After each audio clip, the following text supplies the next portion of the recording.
Hey Kim, so you had mentioned that your back was bothering you from moving. So without knowing exactly what's going on with you, I'm going to give you some general stretches and exercises that you can do that will probably alleviate it. What's probably going on is a combination of weaknesses and overactive muscles. So generally when people have back pain, especially from lifting things, it tends to be the same muscles that are weak and the same muscles that are super overactive. So I'm going to show you 5 stretches that you could do to alleviate that. And I'm going to show you 2 exercises that you can do that require no equipment whatsoever. You could do the stretches a couple of times a day if you want to. At least once a day is a good idea. And then the exercises you could do 3 to 5 times a week. So I hope these help. Let me know. This lying rotation stretch is probably my favorite back stretch of all time.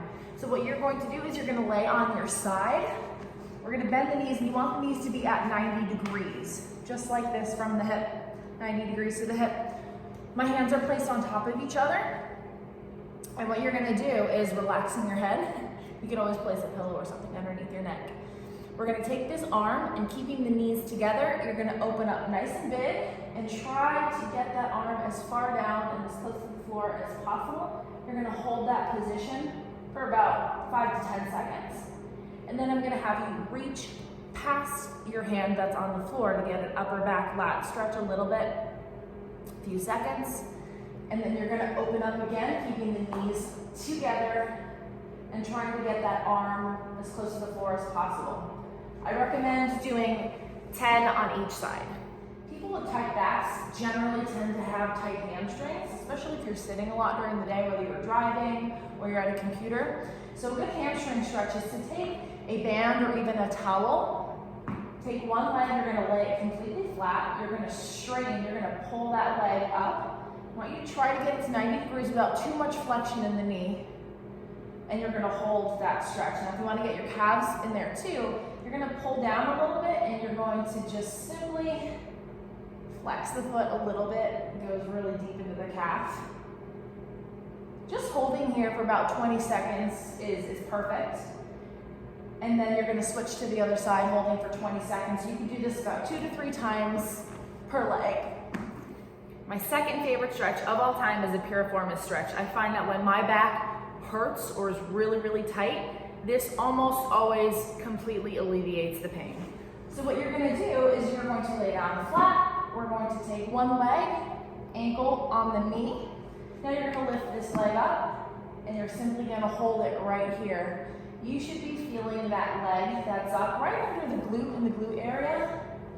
That's a great deep piriformis stretch. You're going to hold this for about 20 seconds. And then you can go ahead and switch sides. And again, you can do 2 to 3 holds on each side. A doorway chest stretch is a really, really good way to open up the chest muscles because when people have tight backs, they also tend to have a little bit of rounding through the shoulders like this, that kind of hunchback position. So to open those muscles up, you're gonna place your forearm in a doorway. And you could do this, of course, with both arms simultaneously if your doorway is narrow enough. You're going to simply step forward just a little bit and keep your body facing forward. We're going to drop that elbow just a little bit, just underneath the shoulder slightly. And you're going to hold that stretch for about 20 seconds. 20 seconds on the other side, or if you're doing them simultaneously, then just 20 seconds once, obviously.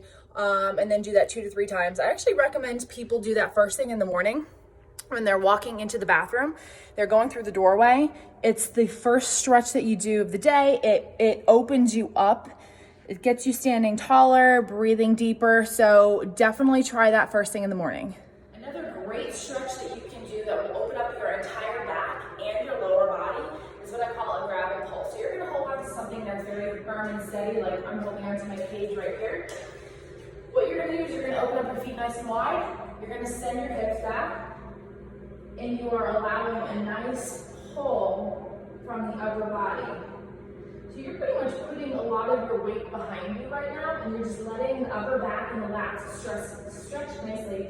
And if you want to incorporate a little bit more hamstring and calf, what you would do is bring the feet forward, lift the toes up, send those hips back, put all of your weight behind you, and then just feel that stretch all the way from your ankles up toward your shoulders. The first exercise I'm going to show you is a Superman. So what you're gonna do is bringing the arms out in front of you, laying flat on their stomach, keeping the head down. You're going to slightly lift the feet off the floor and lift the arms slightly off the floor. So the whole idea here is to engage the entire core musculature. That includes your glutes. And even though your hamstrings are not really part of your core per se, they're still going to be engaged here. So you're going to hold for about 20 seconds in this position and then go ahead and lower. Definitely do that anywhere between 3 to 5 times, holding for 20 to 30 seconds each. And as you get stronger, you can increase the amount of time that you're holding for. The second exercise you can do is a lying scapular retraction where you're in the exact same position. But what you're going to do, hair in my mouth, what you're going to do is you're going to bring the arms to your sides as if you were forming a cross with your body, but then you're going to drop the hands just slightly below that. The idea of dropping your hands below is so that we don't use the upper trap muscles while we do this, which are probably fairly overactive on you because they're overactive on most people. So I'm going to drop the hands a little bit. And what I'm going to do is I'm going to lift my upper body slightly off the floor and I'm going to squeeze my shoulder blades together while bringing my hands slightly lower down toward my sides.